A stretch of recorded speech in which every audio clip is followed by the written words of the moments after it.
The last 40, 50 years, we've been under this delusion. We have put profits at the center of everything. And people and the planet and communities and society, all of them are supposed to serve profits.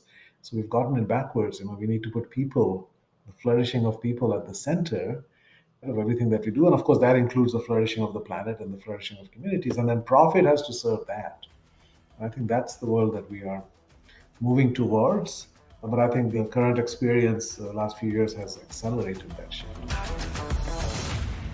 Our deepest fear is that we are powerful beyond measure. I will live every day as if there were a microphone tucked under my tongue. It's great to get in the game, but don't get in the game till you understand the rules till you're an insider. Your life changes when you begin having a different conversation in your head. What we need to do in radically deep problems is propose radically visionary solutions. Because the people who are crazy enough to think they can change the world are the ones who do.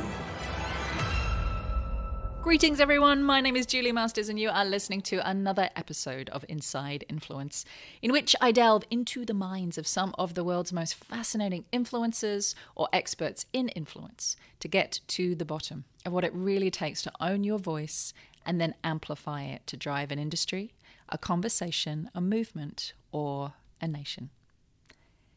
Now, here's today's question. Have you ever felt like something was fundamentally wrong with a situation or a conversation, but nobody else seemed to see it? That feeling a little bit like the story of the Emperor's New Clothes, where everybody else seems to be applauding, but there's one important truth that nobody seems willing to talk about. Now, that is exactly how my guest today felt from a very young age about one of the most influential ideas in the world.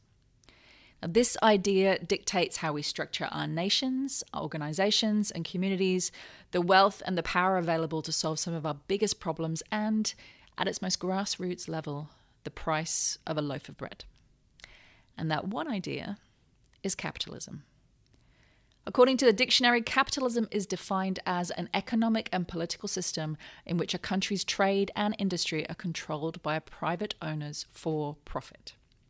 Now, brief history lesson. Since the birth of capitalism, approximately 200 years ago, the world's population living in extreme poverty dropped from 94% to 9.6%.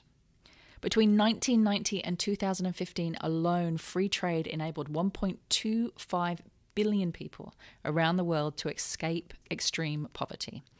That's 50 million people per year and 138,000 people every day.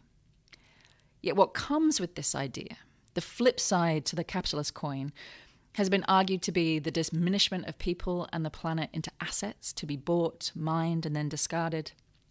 A celebration of greed that eventually led to the GFC and the trillions of dollars of marketing spent every year selling the unattainable, often to the vulnerable.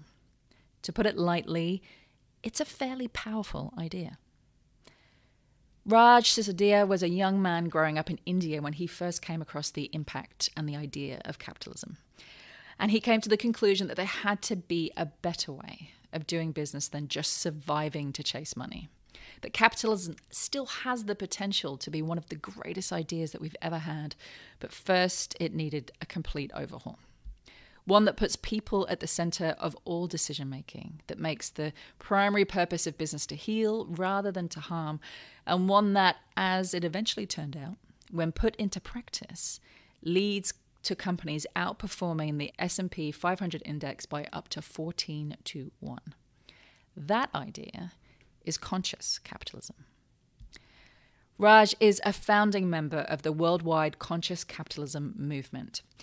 F.W. Olin Distinguished Professor of Global Business and Whole Foods Market Research Scholar in Conscious Capitalism at Babson College. He has written 11 award-winning books on fostering a more humane, caring, and enriching way of doing business, including Firms of Endearment, the New York Times and Wall Street Journal bestseller Conscious Capitalism, Everybody Matters, which was named one of the best books of 2015 by Forbes, and his latest book, The Healing Organization, Awakening the Conscience of Business to Help Save the World.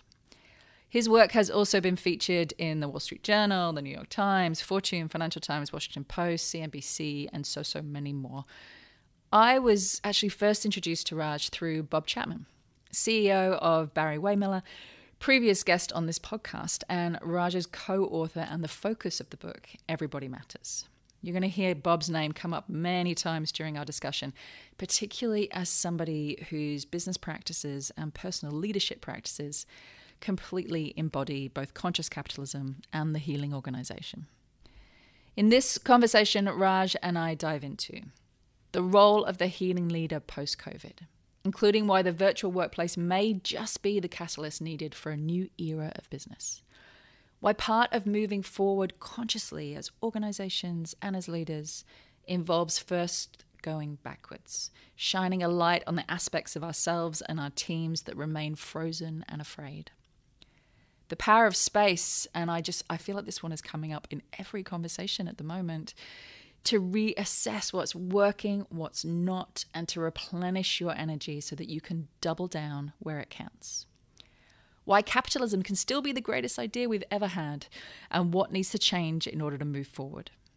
Finally, Raj's own journey of influence, what he's learned about creating and sustaining a global movement, why it led to a healing journey of his own, and my favorite new phrase, how to have more courageous patience when it comes to seeing our ideas take hold.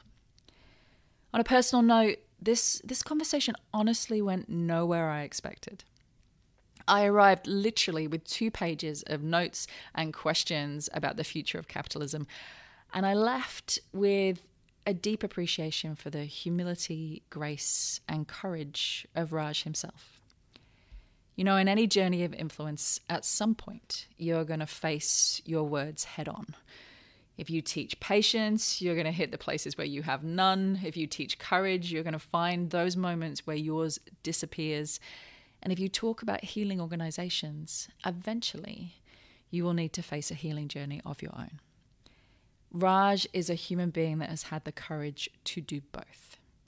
The courage to drive the new ideas and stories that will move the world forward, and the courage to re-examine the old ideas and stories that are holding him back.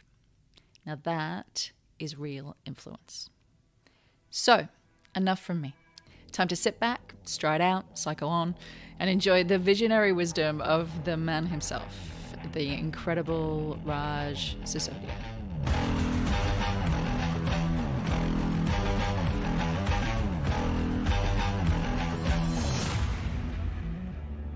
Welcome to the podcast, Raj Sisodia.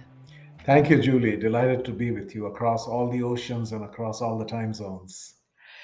Do you know, it's been one of the beauties of holding tight to the podcast over the past 2 or 3 years, that when the world has felt more separate than ever, and internationally we felt more separate than ever, this podcast has been this incredibly lovely bridge for me to different people across different oceans, going through different versions of the same situation. So yeah, all that to say that it's lovely.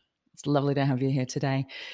I'm going to kick off with the same question that I usually kick off with, and that is, if there's one idea that's been having a lot of impact on your thinking right now, that's been influencing your thinking. And for those of you who listen frequently, you'll know that the reason behind this question is that people who are on the outskirts, people who have incredible ideas, are usually the ones that come across them before we do. You have radars for things that are coming. So what's one idea that's been having a lot of impact on your thinking? Well, it's kind of a hybrid idea. So there's two books recently that have impacted me a lot. So this is a book by a New York Times reporter. It's called The Man Who Broke Capitalism. It's about Jack Welch. And I think even in Australia, you may have heard of Jack Welch, the former CEO of General Electric, who kind of created a paradigm that then resulted in all the problems that we are trying to address through conscious capitalism, right? So he created this world in which it's only about shareholders. It's about laying off, downsizing. It's about deal making. It's about financialization. It's about share buybacks, etc. And that has then led to all of the suffering, that we are contending with for people, for communities, and for the planet. All of that, right? And we are kind of coming out of that, and we're trying to come out of that days. But he's kind of reflecting the Milton Friedman mindset, which is that the only purpose of business, the social purpose of business, is to increase its profits. So we just had him on our podcast yesterday, and I've been immersed in that. Now, meanwhile, last week I met a scholar named David Sloan Wilson. I was speaking in Connecticut at our chapter, and he was in attendance there. And he is one of the world's foremost evolutionary biologists and a deep expert in. And they say after Charles Darwin, I mean, he might be like the biggest figure in that whole field. And he is now applying those ideas into economics and into business. And I think we are on the edge of coming up with a new theoretical basis for what we have been talking about in conscious capitalism. So it's evolutionary biology, which is based upon some very simple and they're incredibly powerful fundamental principles that Charles Darwin first talked about, right? That what you find in nature is that, first of all, there's variation, right? That even within the same species, that different representations of that species are not the same as each other. There is selection. In other words, the qualities that each of those entities have makes a difference in terms of their ability to thrive in the world, right? So there's variation, there's selection, and then there's replication. So the offspring of those entities tend to be somewhat similar to those entities themselves, right? So just those three core principles alone start to then explain how every form of life on this planet evolved, whether it's plants to bacteria, all the way up to human societies, right? And those ideas are very much relevant to the world of business and capitalism. And that's what I'm learning from David now, having conversations with him, David Sloan Wilson, that we can apply this and create a much richer foundation where economics is rooted in scarcity, in competition, in individualism, right? And we can actually show that the world actually operates and success really comes to those who are cooperative, who think not only about the individual but also the collective, right? And that it's not rooted in scarcity, that there's plenty for everybody. So that's kind of the intellectual stimulation that I've had, and I'm really just anxious to dive more and more into David's works and then have a conversation with him. And so, just because now I'm curious, how would you take that, evolutionary biology, and use it to rework capitalism, or use it to rework kind of the fundamental principles of the business markets? So what it says is that there are many different kinds of companies. There are millions of companies out there, right? So there's tremendous variation, and the mindsets of the leaders behind those companies varies tremendously, right? So we've got tremendous variety out there. But then we have a world in which some of those approaches are succeeding better than others, right? And my research in firms of endearment showed that these kinds of companies, conscious companies, outperform the market 9-1, right? So that is the selection that's happening now, especially as people are evolving in their own consciousness. As a customer, I'm looking for something different than I used to look for 20, 30 years ago. As an employee, I'm looking for meaning and purpose in my work. 30 years ago, I didn't even know what that word meant, purpose, right? As investors, I'm looking for an impact, not just a return, but a positive impact in the world, etc. Right? So the selection process whereby people are gravitating to these different kinds of players is changing. And then, of course, success breeds success. So there's a lot of replication. And that's what our movement of conscious capitalism, in a sense, is part of the replication process, which is to say, here are the four principles, the four pillars of conscious capitalism. Here are companies that succeed, and here's how you can apply those, right, into your business. So all of this will then portend a rapid evolution of business as these approaches start to become more widely known and then widely replicated. Right? So it's a fundamental misreading of Darwin, where people talk about survival of the fittest and equate it to the law of the jungle, right? It's only who is the most vicious and who is the most able to climb over each other. It is actually the ones who are the most adaptive, right, are the ones. So the most ones who are cooperative, and it's also about economics is all at the individual level. This is about saying that groups that have these qualities are the groups that are going to rise, and groups are companies, countries, and other kinds of social organizations.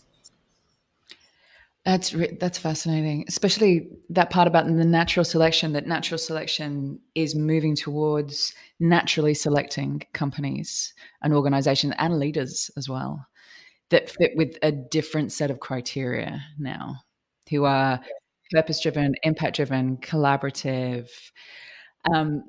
And it's interesting. One of the things I was going to ask you about today was this shift that's happening now that I'm definitely seeing out in the business world as a consultant and as a coach. This shift as leaders try and bring workforces back together again. There's been I was in an organization a couple of weeks ago, they lost 50% of their workforce. So they're now desperately trying to not only recruit, but bring people back into the office, glue teams back together again, and they're trying to do it all remotely.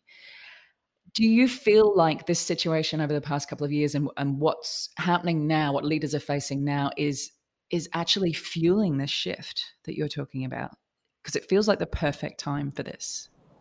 Yeah, I think it is. It is accelerating those, because I think what the pandemic did to a lot of people, not all, but a lot of people, it gave them pause, and it caused them to think about their work in a different way, and to recognize, there's a lot of inertia when things are just going the way they're going month after month, year after year. But when suddenly you're forced to step back, right? And I remember a few years ago, I was in a silent retreat for 4 days. And just those 4 days had a life-changing impact on me, because you were able to step back. Right? And I think the ability that many, many people have had has given them the chance to rethink and elevate their gaze to say, it's not just about surviving. I want my life to be meaningful, and I want to make a difference, etc. So people are able now to think about those things, and companies are having to respond. I'm surprised every time I drive by a McDonald's or something like that, even here, I see the signs, the big signs, as to how much they are trying now, and the pay has increased and the benefits have increased, and they want to offer all kinds of things now. People are competing. I think it's long overdue, because one of the things that Jack Welch and his way of being did was completely disempower workers and made them into interchangeable parts and costs to be minimized. That was the mindset. And as a result, worker pay has stagnated for 40 years. But even more than that, the respect and dignity that they have been accorded also has not been appropriate, right? So I think now we're starting to get back. And you've talked to Bob Chapman, right? And that's all about putting people at the center. And ultimately, that is, as Herb Kelleher of Southwest Airlines said, the business of business is people, yesterday, today, and forever. Right? And those people are, of course, our customers, but they are even more importantly our employees and their families, right? That everything, it's like we need a Copernican revolution, where in the last 40, 50 years, we've been under this sort of delusion. We have put profits at the center of everything. And, people and the planet and communities and society, all of them are supposed to serve profits. So we've gotten it backwards. We need to put people, the flourishing of people, at the center, right, of everything that we do. And of course, that includes the flourishing of the planet and the flourishing of communities. And then profit has to serve that. I think that's the world that we are moving towards. But I think the current experience the last few years has accelerated that shift, I believe. When I was diving into your work, and you've got a huge body of incredible work. And what I love about your books is there's a thought, I call it a thought train, that goes all the way through. There's a through line there where you can see the evolution of your thinking as time has gone on. But there's a very particular theme, which in my language I would call, the evolution of business and leadership to its highest potential, to the place where it's capable of going. Where did that theme begin for you? We were talking off air before we came on that you've spent a lot of time in introspection recently. You've been writing almost an autobiographical, can't even say that word, an autobiographical book. Where did all this begin for you? Where did you start to get so passionate about this topic? Well, I came to the US as an adult. I was here as a kid for a few years, but then went back to India. But I came to the US in 1981 at the age of 23 to get a PhD in business. And I landed in New York. And by the way, that's the same time, literally within weeks, when Jack Welch became the CEO of General Electric, right? And this was the dawning of that decade, which came to be known as the decade of greed. right? If you remember the famous speech from Wall Street, greed is good, right? All of that. It was Reagan's America, right? It was Thatcher in England. I mean, we were very much in that mode where it was all about individual success, and success was defined as money and power, right? So I came into that milieu, and as a student of business at one of the leading PhD programs, in the world at Columbia University, um, I found that I was not at all inspired by what I was being taught, and I was getting a PhD in marketing. And I was this idealistic kid, just if you look at innately who I was as a very small young child, I was idealistic, I was very trusting, I was very harmony seeking. I had certain traits, right? And I wanted the world to be a certain way. And of course, my father was the opposite of all of those things. So he tried to convince me to be the opposite of who I was. But I had those deep down within me. And I found that the world of business did not feed my idealism at all. It was, in fact, making me cynical. And I had this inner dialogue that my father got a PhD in plant science, in genetics, right, in plant breeding, because he was trying to cure world hunger. That was his dream. And I get a PhD in marketing, and I'm just trying to sell some more potato chips, or any other, useless product, right? I had a kind of a lack of purpose and lack of meaning, even to some degree, a level of shame associated with my profession. I did not feel that I was in an inherently self-justifying profession. And so, looking at it with outsider eyes, I always saw the flaws. I said, "Wow, America, we're going nuts here with the amount of money that we spend on marketing and how much it pervades your life." Right? The New York Times was about 4 inches thick, and 80% of that is ads. There's ads everywhere you look. The average American is exposed to like 2,000 advertising messages a day. Your mailbox is full of all the stuff that goes into your trash can, right? This coupon. I mean, all of this, it seemed like mania, marketing mania to me. And so I became very quickly, my research focus became on ethics, efficiency, effectiveness, productivity of marketing. What are we spending? What are we getting? And over the years, the story became worse and worse. Spending was going up. Customer satisfaction was plateauing at a low level. Customer loyalty had fallen deeply, and customer trust had plummeted over a period of decades, even as spending had. And the biggest eye opener for me was in 2004. I did a study, two studies. One was quantifying the amount of marketing that there is, and I found if you add all of the elements up, it was $1 trillion that year in the U.S. alone. Now that the GDP of India that year was 700 billion. Okay. So I said, how is it that 1 billion people are living on less than what we're spending here on ads, coupons, and junk mail? What are we getting for that? Right? What are companies getting? What are customers getting? Or what is society getting? And the answer in all of those cases was not much, and in fact, a lot of negative consequences. So I had all this frustration, I had angst, I had some degree of shame. I was kind of the Dr. No in the marketing profession, pointing out all the ills. Not a very popular position, right? But I did a book called Does Marketing Need Reform? And the answer was a resounding yes. And then I started a book, still coming from that place. It was called The Shame of Marketing.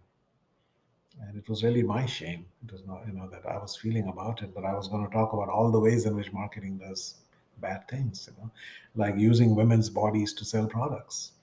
And that leads to eating disorders and body dysmorphia and depression, aggressive marketing to children, to elderly people. There's a lot of abuse, right? And society, and the rise of obesity and diabetes and all these things because of overconsumption that we are putting out there. So all of that led me to that book project. Unfortunately, my mentor gave me the best advice. He said, Raj, in this country, people want to hear about the solution, not the problem.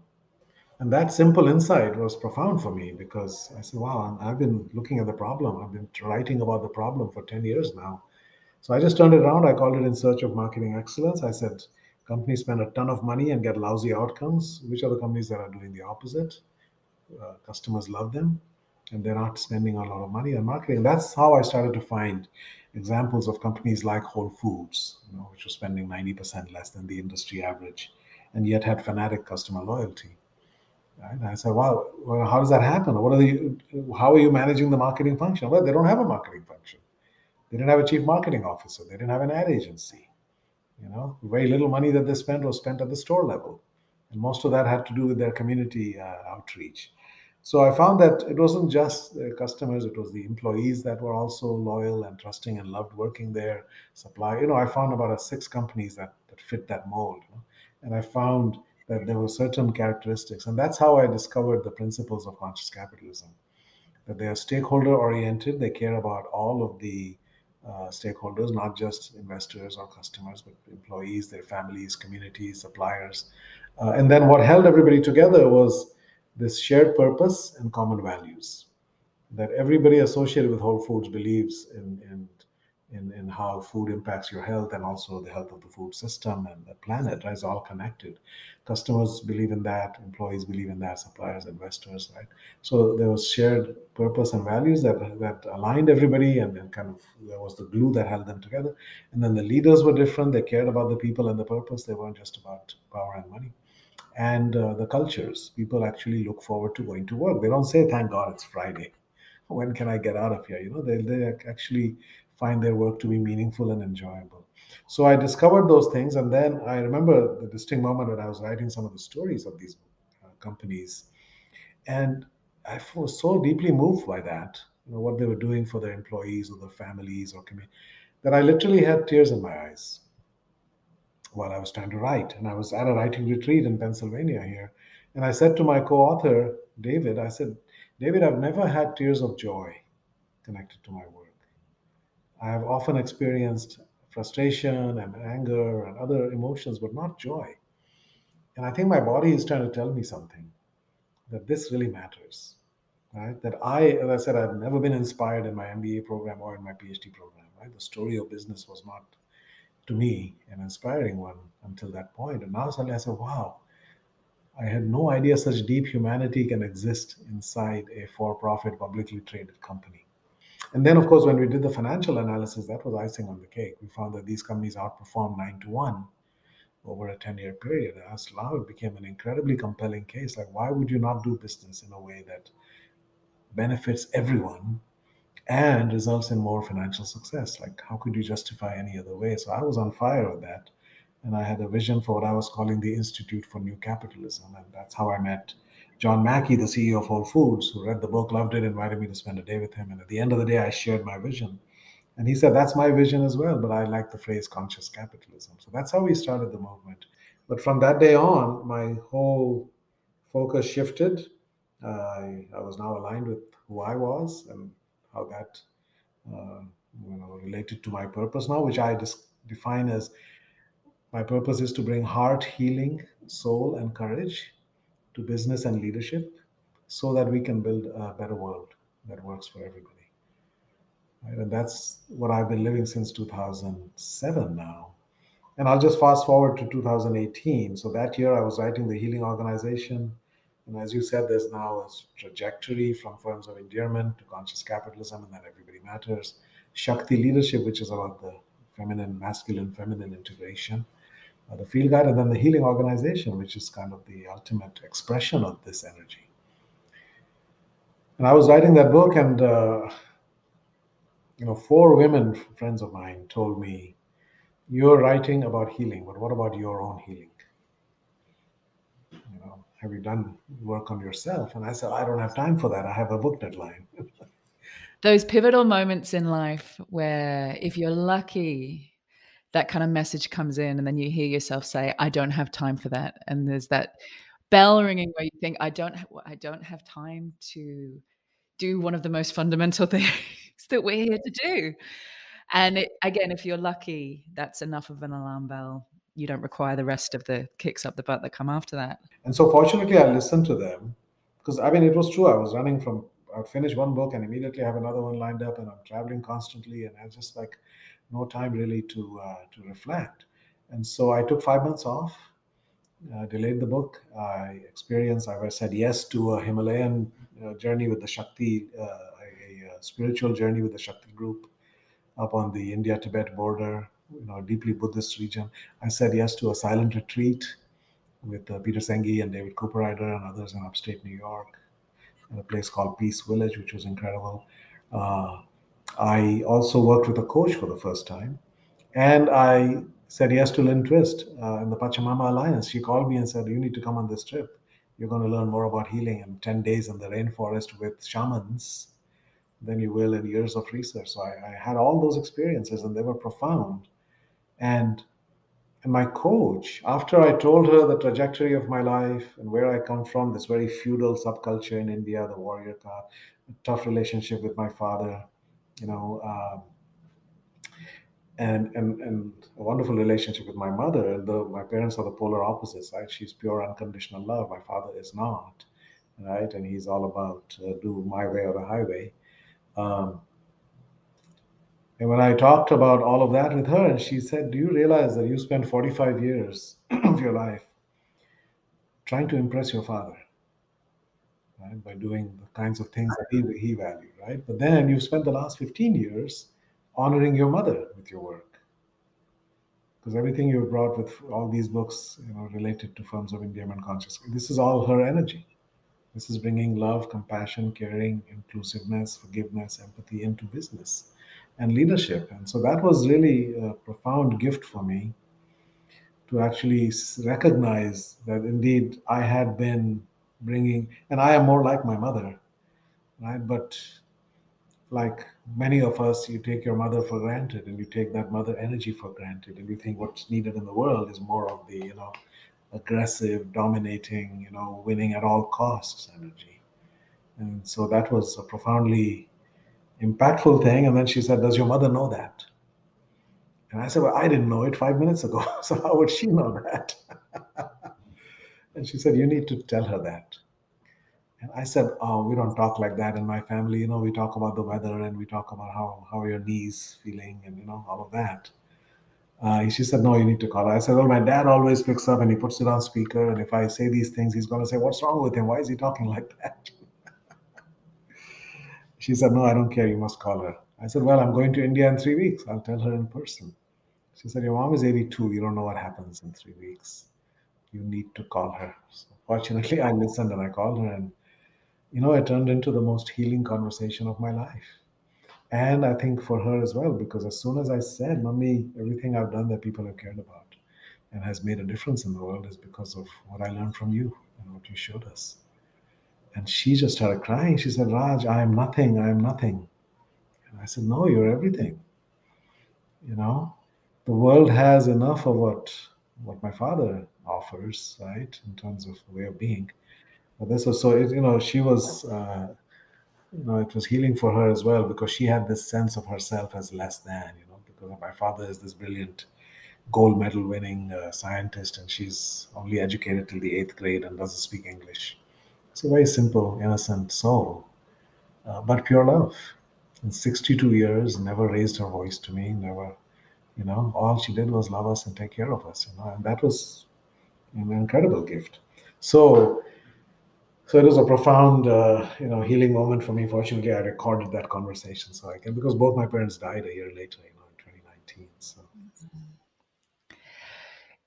to pick up the phone in those moments, I know I've done personal development and workshops that have involved at some stage calling the people that you love and having, those very raw and real heart-driven conversations.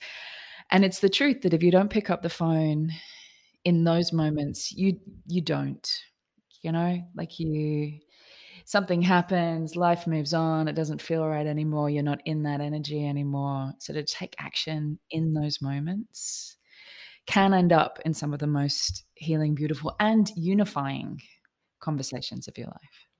Well, one insight that I've had, by the way, part of my healing experiences that year also included, I went to the rainforest. I had an ayahuasca experience, right, which is a psychedelic that occurs naturally in those regions, right? And I had all these visions. Incredible, it gives you access to levels of consciousness you normally don't. And I received all this wisdom from a source somewhere, right? I had gone there to learn about healing. And so one of those was The message that love that is not expressed is like a check that is never cashed.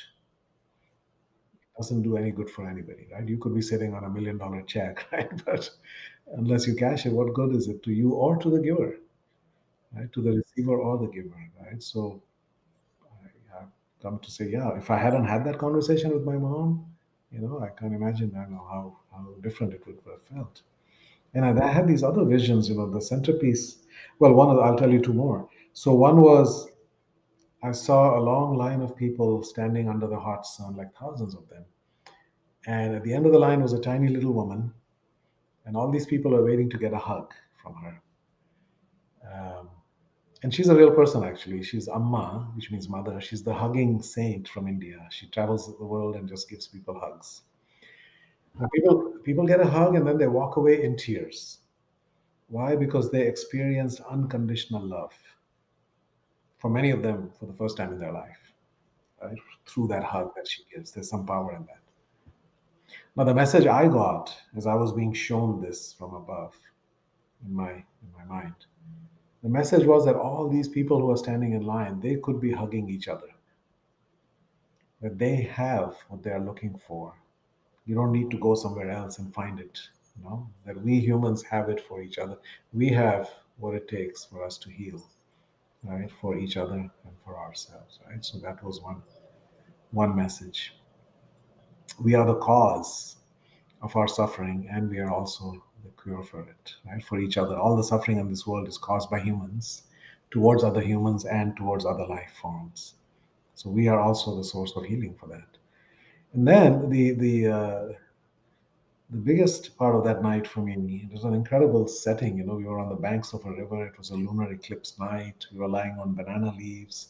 There was a shaman, who was chanting and whistling and blowing after we had the ayahuasca. And I get this vision of 4 words floating in my, as I'm lying there. And I like to make acronyms out of things. So this came as an acronym. So here's the list. Okay. You came here to learn about healing. Here's what the world needs in order to heal. And the words were love, innocence, simplicity, and truth. So that forms the acronym LIST, right? LIST. Here's the list. That everything we do in life should come from a place of love. Even the harshest things that we have to do sometimes, letting somebody go, or whatever it might be, can be done with love and from a place of love. And that's what Bob Chapman's message is as well, right? The way he puts it is, somebody asked him, what if you have to let somebody go? He said, okay, how would you do it if that was your daughter? How would you handle that? You wouldn't say, oh, we need to keep her on at all costs. No, she's not happy. She's not doing well. She's going to be better off doing something different, right? We're going to help her find that, right? So again, you do it with love. So love. And then innocence. We are all born innocent, right? We have many qualities that we are born with, but innocence is one we all share. And then very quickly we get corrupted into the ways of the world. And it becomes about climbing over other people and using our intelligence to trick them and manipulate them, and right. We don't have a choice when we are born, but later on in life we can choose a return to innocence. That I will not act in a way that knowingly causes harm towards anybody. I will not abuse or exploit anybody, etc. Right. So that's a chosen innocence. The innocence on the other side of wholeness. Simplicity. We make everything so complicated. We hide behind complexity, right? The 2008 financial crisis was one of manufactured complexity, deliberate complexity of all those financial instruments that nobody understood, but people thought they can make money by passing it on to somebody else. So the idea of the simplicity on the other side of complexity. Right? There's a simplicity on this side, but there's a profound simplicity on the other side once we really understand something deeply. And then truth. What is our commitment to the truth? I have a PhD in marketing, where we talk about the truth, right? Or in our politics. Truth is, Gandhi's autobiography was My Experiments with Truth. He said truth is more fundamental than peace, because there can be no peace without truth. So I feel that was a gift that came to me and through me, right? I have no idea where those words formed, but I think it's, it's love and truth, kind of holding innocence and simplicity within them. And to me, that's a message for all of us in business and otherwise, in life. So. Yeah, the one of the bridges there that I've just been reflecting on as you've been talking between the experiences that you're having now in your own personal journey and also your work was, and again, I've got it written down here to talk to you about at some point, is you have said that as leaders, one of our first responsibilities is to heal the past, to become a healing organization, to become a healing leader, to become a conscious leader. We need to heal the past before we can move forward, which is exactly what you're talking about there, the mirror in your own personal journey. And one of the things that I'm seeing a lot out there at the moment is this feeling of, okay, the brakes have come off now. We're full steam ahead again. Jump back on the bus. We're full steam ahead again. Where's the danger in that? Where's the danger in not doing exactly as you have done, taking that 5 months, pausing to reflect on what has been, talking to people about what has been, talking as if to your daughter, what's happened for you, where are you at? And then finding the appropriate place to move forward. Yeah.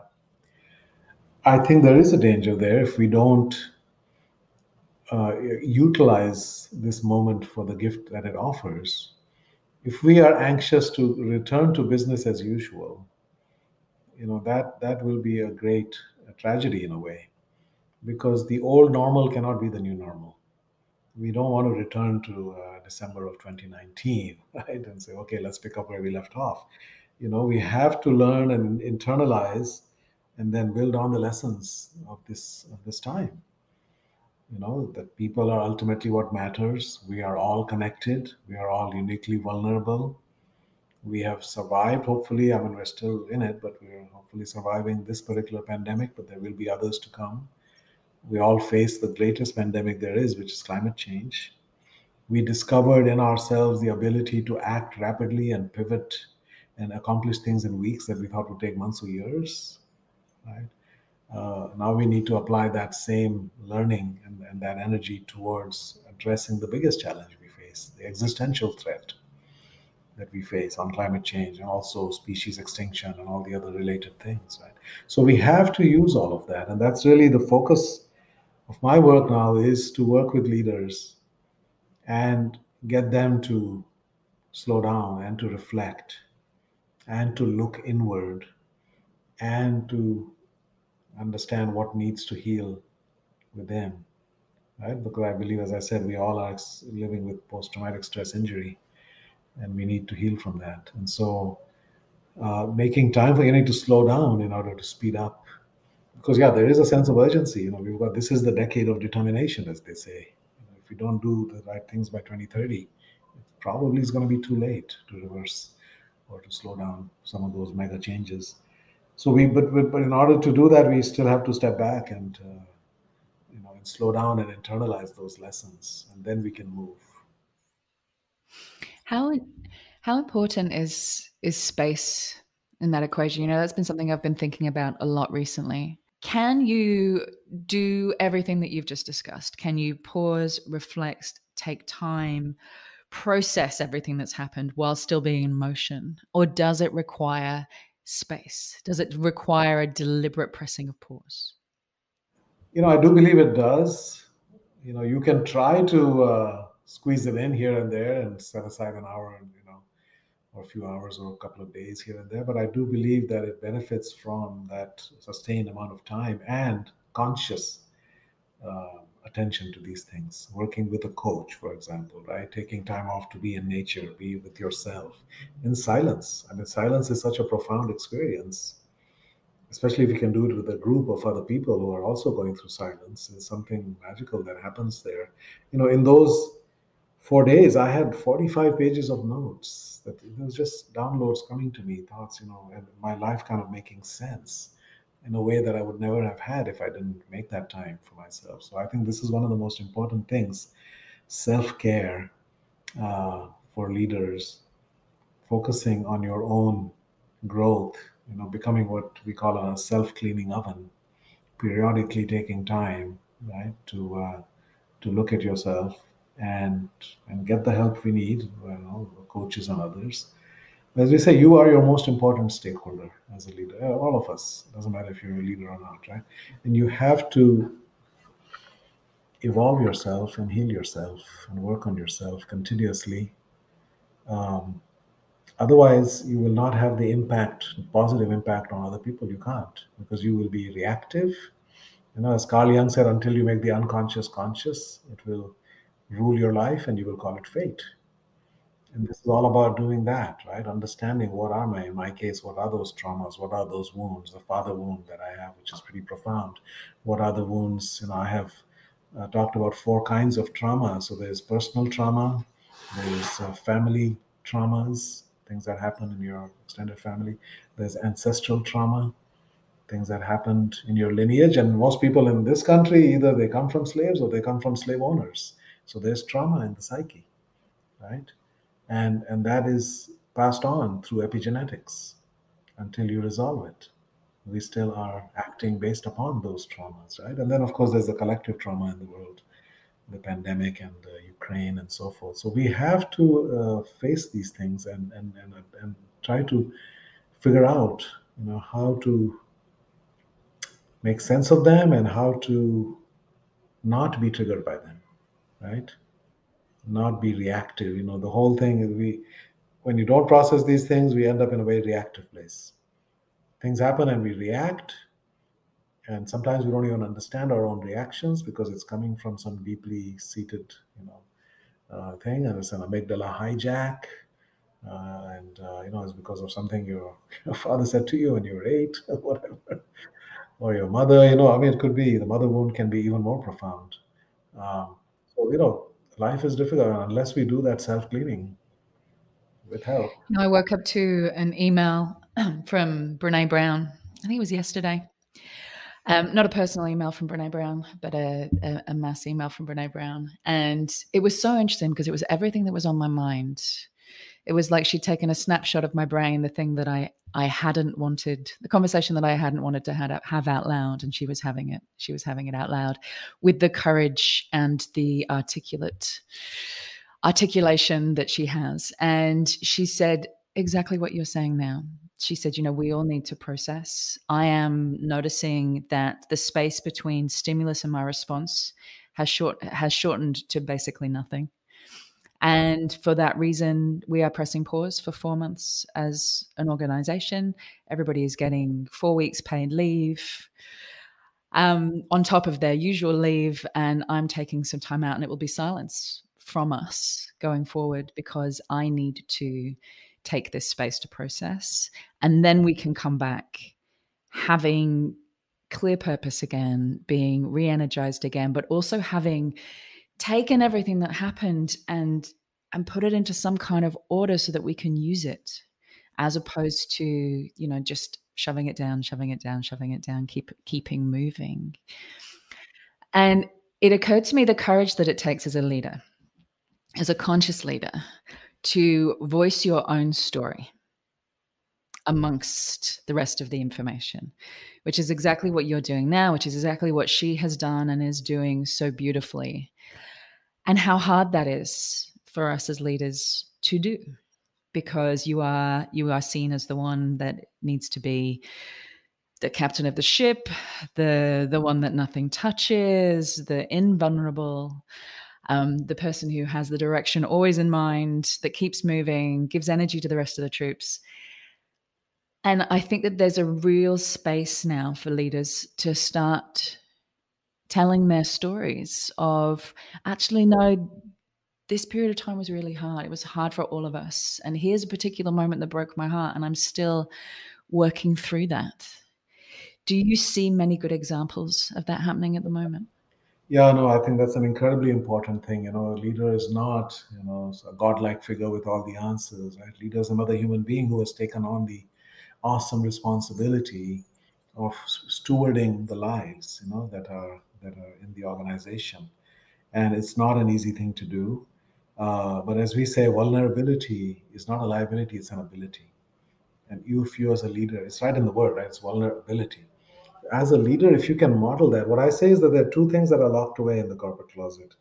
There is silent suffering, right? That people are walking around with burdens and challenges that if you could see a thought bubble over their head, everybody you saw today, if you could actually what's actually going on in their life and what they're worried about, it would break your heart.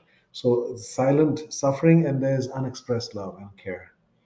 Human beings have a need to care, but our organizations are not places where generally that is expected or even tolerated in many cases, right? So both of those are locked away. But if you can release those, if you can allow people to show up as fully human, and then allow people to show they're caring for each other, and if you model that as a leader from the top, that makes all the difference. So the best example right now of that is Satya Nadella at Microsoft. Now, Microsoft has had 3 CEOs in their history as a public company. Bill Gates for 14 years, and then Steve Ballmer for 14 years, and now Satya Nadella for the last 8. And if you look at that company, how it was under Bill Gates, is a reflection of Bill Gates, right? He's brilliant, but he's arrogant. He yells at people, and that's the stupidest thing I ever heard, and no tolerance for, everybody became like a mini Bill, right? That's what, was celebrated. Then you had Ballmer. Gates was a visionary, right? So he said, we want to put a computer on every desk powered by Microsoft software. And it's one of the rare instances where a company actually realizes its vision, achieves its purpose. By the time Ballmer came around, there was no purpose other than profit, because the purpose had been realized, and he didn't have the wherewithal to say we need a new purpose, right? So it became all about the numbers and all about pushing people hard, the Jack Welch playbook. And for 14 years, Microsoft basically treaded water. It went nowhere, became increasingly irrelevant in the world. They missed the mobile revolution, they missed the cloud revolution, with Google Docs and all that, even their office products are becoming less relevant. And then he leaves and they put Satya Nadella in as CEO. And the first thing Satya does in an offsite with the leadership team, he sits down and tells his story and talks about when he was young and his sister died and what impact that had on him, the struggles that he had growing up. Now he has a profoundly special needs son, and what that has meant. His daughter also has some challenges, and how he has dealt with those and how he has tried to, and he talked about all of these. And by the way, his son just died 3 weeks ago, that special needs son.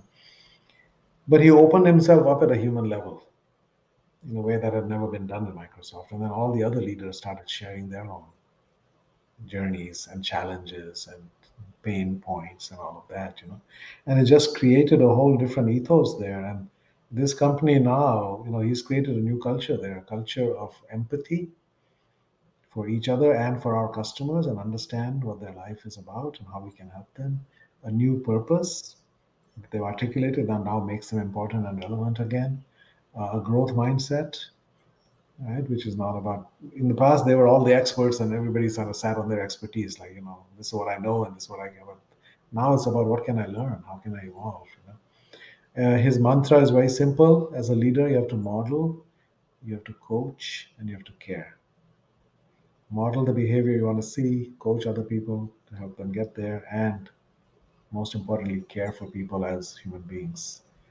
Now, with this, he has completely transformed Microsoft, the culture. But if you look at their performance, in those 8 years, he has added about $2 trillion worth of market value. Microsoft has gone from being an irrelevant, has been sort of a declining, irrelevant company, a threatened kingdom in a way, to now one of the world's 2 or 3 most valuable companies. Right? And he has created in 8 years, 2 trillion. I mean, no leader has ever come close to anything like that in terms of value creation.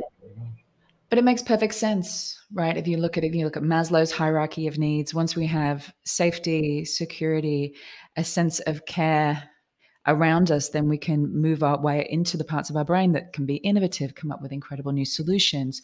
There's an energy, once those needs are taken care of, that we feel safe enough to move into those energetic states where the new and the best and the most cutting edge ideas are able to emerge. And that's what's happening. Microsoft is innovating and doing amazing things. And they're also, by the way, not just financially. If you look at Just Capital, which ranks companies on all kinds of social, environmental, etc., right? They are number one by far of all the companies in the world in Just Capital's ranking, right? When it comes to environment, societal things, diversity, future of work, flexibility, everything. They're firing on all cylinders as an organization because they have a leader who's willing to be vulnerable, who's working on himself, who's bringing that ethos into this previously left brain, engineering dominated analytical, company. I was talking about leaders telling their stories. I was in a room probably about 2 weeks ago with a group of global leaders, and we were talking about storytelling as a leadership skill. And I sent everybody off to various parts of the room to go and have a look at the stories that they could be telling in terms of bringing their team back together and gluing their teams back together. And I went over to talk to one particular leader, and I said, have you had a thought about any moments that you could be sharing with your team? And she said, and she was tearful. She had tears in her eyes. She was obviously struggling. And she said, the only moment I can think of is the moment the day when all the music stopped. And I knew that I was going to have to lose 50% of my team. And she said, but I can't tell that story because I won't be able to tell that story without getting very emotional. And, I said to you, that story is the perfect story for you to tell. And you need to find a way that you can tell it. You need to process it yourself first and find a way that you can tell it from an intentional place and from a place of connection. But that is a story that needs to be told because every single member of your team would have had that exact same moment, probably on that exact same day, knowing what was coming. And if she got emotional, that's fine. We hide, we're afraid of many emotions, right? It seems like the only acceptable emotions in the workplace are anger and things like that. But I have to say, Bob Chapman, and when I was thinking about whether I should write that book with him or about him, initially I had said, no, I've got, other projects and I don't really have time. And I said, I said, yeah, there's lots of conscious companies. I can't write about each of them, right? So that was a little bit. But he was patient. He said, okay, when you're ready, just come He's here. A very determined man. He brought his private jet over to Boston and picked me up, and his team made a presentation on the flight. And then we landed in Phillips, Wisconsin, and they took me to a conference room. And I sat down with about 14 men, blue-collar, middle-aged men who worked in the company there. And Bob left and all the other people left, and that's just me and them. And I was there to learn what happened. What's the story here? And these companies were acquired by Barry Wehmiller. And so I just asked them a simple question. I said, tell me what your life was like before your company got acquired by Barry Wehmiller, and then how it changed. And then I sit back and there's just silence. And then I look around and there are 3 or 4 people with tears streaming down their face. And I said, what did I do? I asked a simple question. And then they started talking, how life was before in these little towns, in these manufacturing businesses, very cyclical, and people get laid off, every 2-3 years, you get laid, you don't know if you're ever going to get hired back. And most people don't have any savings. And this guy said, we had a new baby and I got laid off and we had no savings. And I was literally going to the football game, on Sunday, picking up empty bottles and cans and returning them to the store to get a few dollars so I could buy infant formula for my baby. My life was reduced to that. And then Bob Chapman bought our company, and first thing he said is, we're going to pay people fairly and treat people superbly and compete globally right here in Phillips, Wisconsin. We're going to bring back the 1/3 of the manufacturing that was sent to Brazil, and we're going to bring it back to Wisconsin. Okay, I'm going to show you how it's done. We have time. You're going to do it, but we'll help you. We've done this. We know how to do this, and etc. So it's just nice. And now My family is thriving. The mayor of Phillips, Wisconsin, pointed to Bob and said, "That man saved our town," because 600 or 700 people work in this company, and the whole population of the town is 1,400. So literally every person in this town depends on that company. If that company dies, this town dies, right? And so they said, when this company was struggling, other buyers, potential buyers, were circling us like vultures, saying, "What can we pick out?" There's machines, there's buildings, there's land, but the people didn't matter. I said, Bob is circling us like a guardian angel, saying, "How can I give these people a future? Is there any way that we can save this company and this town?" And that was the energy there, right? So again, they jokingly say at Barry Miller, we measure success in man tears. Okay. Oh, hang on. I need to stop you there. We measure success in man tears. Yes. Wow. I've never heard Bob say that. I've never heard that before. Well, his people said that to me because they don't shy away from that. Their leadership programs are full of tears of people sharing deep personal things, right? Because I said, if you can create a culture in which middle-aged blue-collar men with less than a high school education are comfortable showing this depth of emotion in front of each other, you've created something special. I mean, that's kind of what sold me on writing. At the end of those 2 days, I said, Bob, this is a book that has to be written, and I want to be the one to write it because I haven't seen anything like this anywhere else, And so, Bob really was the inspiration for the healing organization because I think about 3-4 years ago, I was with him somewhere and I asked him how he was doing, and he said, "Oh, we're looking at about 10 to 12 acquisitions this year." So I'm busy flying all over Europe and all over the world, It's 18-hour days. And I said, Bob, you have 26 children and grandchildren, right? And at last count, you had 108 companies. Now you will have 120 when you buy these, right?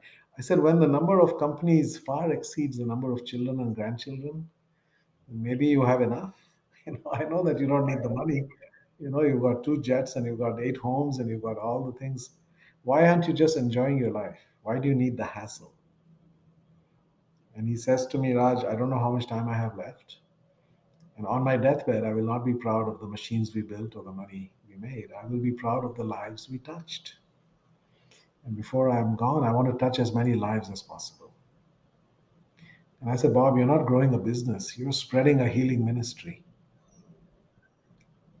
Because when Barry Miller and Bob Chapman come to town, people have hope.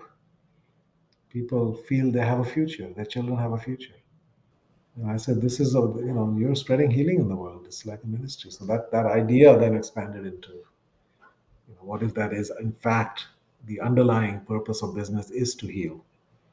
Because in a free society, governments don't take care of us. Businesses are given the opportunity. Governments create the infrastructure for businesses to step in and understand people's needs and fulfill those needs. I said, if you actually deeply, in a caring way, meet somebody's real needs, you are healing them in that dimension, right? They need shelter, you're giving them shelter. They need sustenance, you're healing them in that dimension.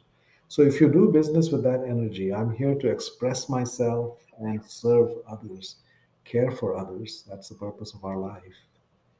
Business is a way I can do that at scale, right?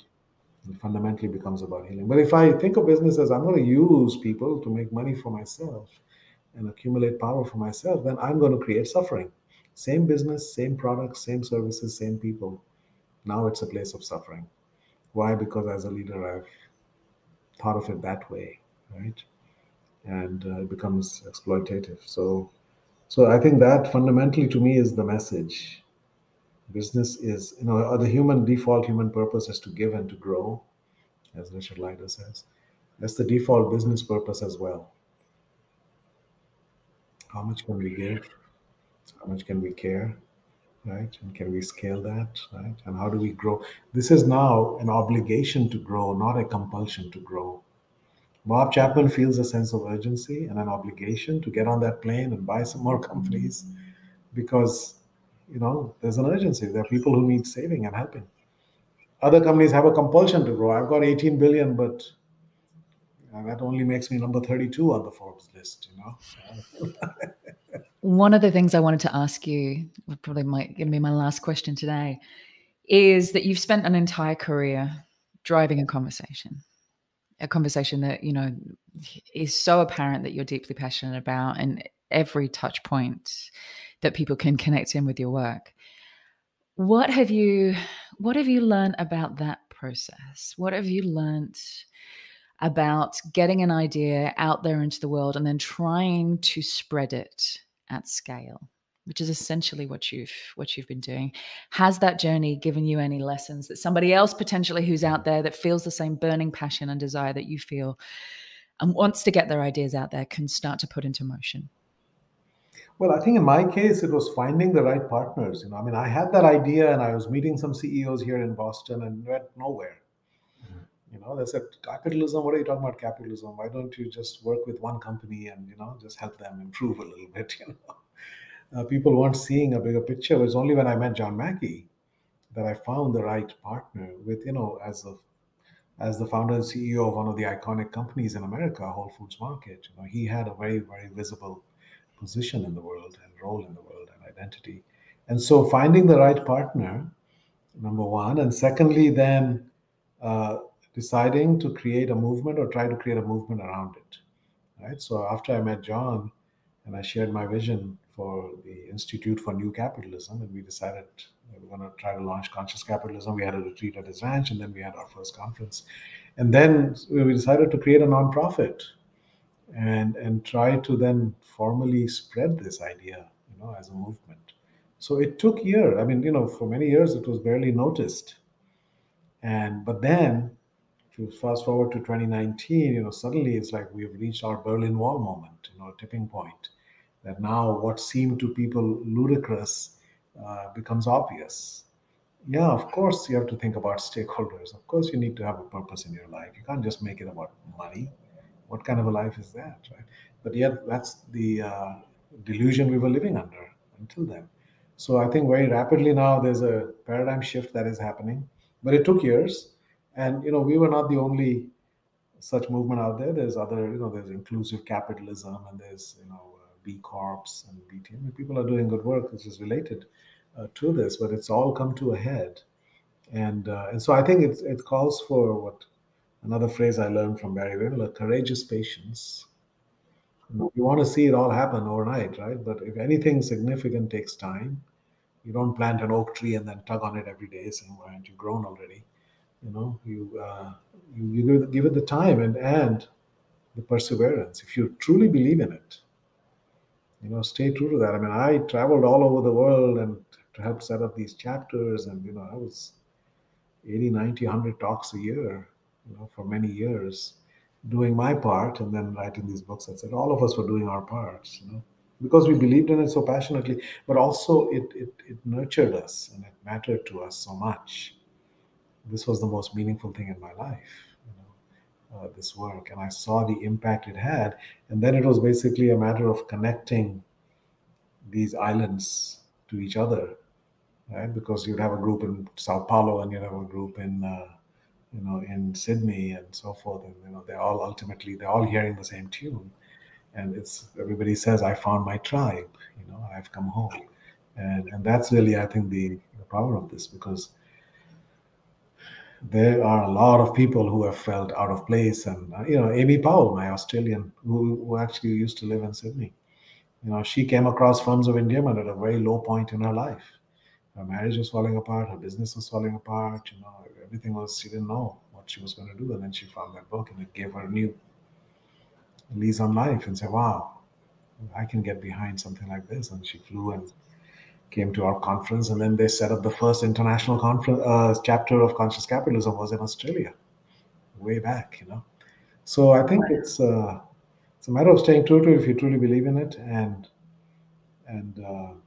persevering through those obstacles and making small progress. And eventually, if the idea has power and merit, it will find its place. And I just love that phrase, courageous patience. Courageous patience, because patience takes courage. because the predominant narrative out there in the world is speed. It is hustle.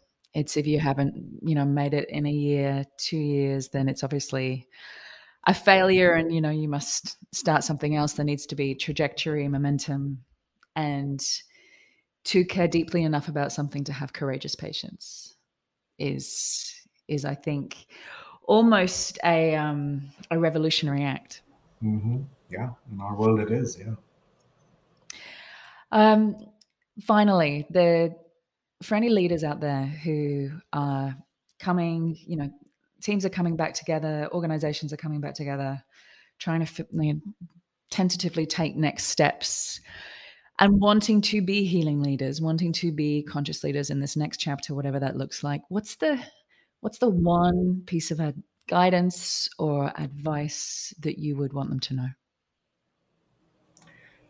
Well, I would want them to go back to fundamentals, right? And re-ask the fundamental questions of why, what, who, and how of what we're doing here, right? Why do we exist as a company? Why do we need to exist? What do we do that's needed in this world, right? That's the question of purpose.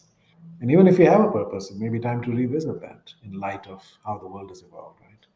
What do we do? What do we focus on? It's not just shareholder value, right? It's creating value and uplifting all the stakeholders. Who are we as leaders and as people, right?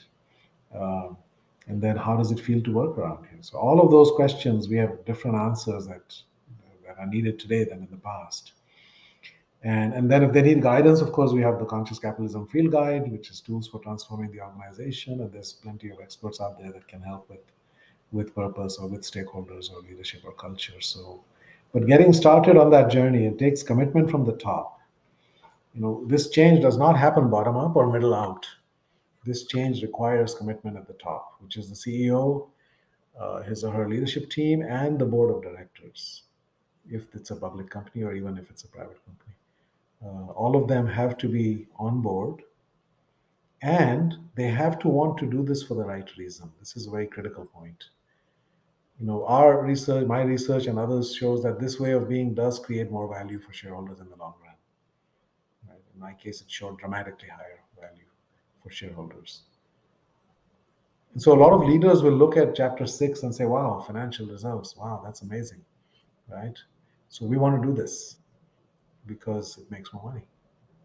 And I say to them, well, if that's your only reason for doing it, it probably will not work. Because you have to want to do the right things for the right reasons. People can see through when you're just using it. These are not tactics. These are tenets. Tactic is a way to achieve something else. These tenets are pillars of fundamental belief that yes, there must be purpose in a human life. Yes, everybody matters and everybody needs to win, right? Yes, my job as a leader is not to use people to achieve my goals. That's a tyrant. That's not a leader, but it's to take people to a better place, etc. So these are tenets, pillars of fundamental belief. And if you don't believe those, then don't pretend that you do, because people have been burnt many times. People are already cynical, and this will become even more cynical, right? So you have to look deep within. If you're not ready to do this for the right reasons, please don't do it. My friend Fred Kaufman uses a good analogy for that. It's a few years ago, there was a smiley face on the cover of Harvard Business Review, one of those yellow smiley faces, and it said, "Happiness is profitable." Right? So CEO saw that, okay, how do we get some happiness around here, right? How do we, is it, do we need beer? Do we need ping pong tables? Like, what do we need? So if you do it for that reason, because it's going to make you more profits, right? Then it's not really caring about people's happiness, right? So it's like asking somebody to marry you. And she says, why do you want to marry me? And you say, well, I read that married men live 5 years longer and they make 30% more money in their lifetime. So there's a good business case. I'm laughing right now because when my now husband 15 years ago first asked me to move in with him, he's kind of shy and he's quite introverted, and it wasn't what he intended to say, but what he said was that I think we should move in together. We would save a lot of money on petrol. Right. Keep driving between each other's homes. And I remember sitting there, we were out for dinner, and I remember sitting there and just looking at him and thinking, really? Like, really? And I remember saying, you know what, if that's the only reason, I think you need to go away and think harder about that and maybe come back to the table with something better. Yeah, so we should do this for love, as we should do everything for love, right? So ultimately, that's, we have to do the right things for the right reasons. But it's a joyful journey. It's the most satisfying thing a human being can do, is to have a positive impact on the lives of others, and to see that group of people flourish over time, and the communities and their children and everybody. I mean, it's I don't think our life offers deeper satisfaction than that. Well, Raj, thank you. Thank you for your time, your work. I can't wait for your new book to eventually hit the shelves. I was lucky enough for you to hold up the manuscript before we got started today and to read the title. And it feels like this is the culmination of your journey and your voice. And it's going to be very exciting when it goes out into the world, whenever the time is right. So thank you. Thank you for your time. It's been such a pleasure. Same here, Julie. Thank you very much for that thoughtful conversation and those wonderful questions, and for the work that you're doing in the world. Thank you. Thanks so much for listening. I hope you enjoyed this episode and have seized hold of at least one tool, idea, or mindset that will help you start raising your own level of influence. Now, for those of you who want to take the next step in your journey, or would just love a roadmap to becoming the most influential voice, idea, or brand in your space, then I have good news. You can now download the latest updated version of my ebook, The Influencer Code, from my website, juliemasters.com. Also, there's a link in the show notes. Just pop in your email address, and I promise I will not spam you, but it is jam-packed full of ideas, tools, and case studies that I have come across in my now 20 plus years of doing this work. Not to mention the 7 areas and 7 core questions that I have found to be hands down the most valuable when it comes to immediately lifting your ability to make an impact. Download it, keep it, share it, juice it for all it is worth. I hope it makes a massive difference in both your career and your business. Thank you always to my co-founder and the main brain behind this podcast, Lauren Kelly. You kick my butt in all the right ways. Thank you for making it happen. And if you did enjoy the show, then we would love you to share this podcast and leave us a review on iTunes, Google, Stitcher, whatever your platform of choice happens to be. And don't forget to subscribe to make sure that you never miss an episode.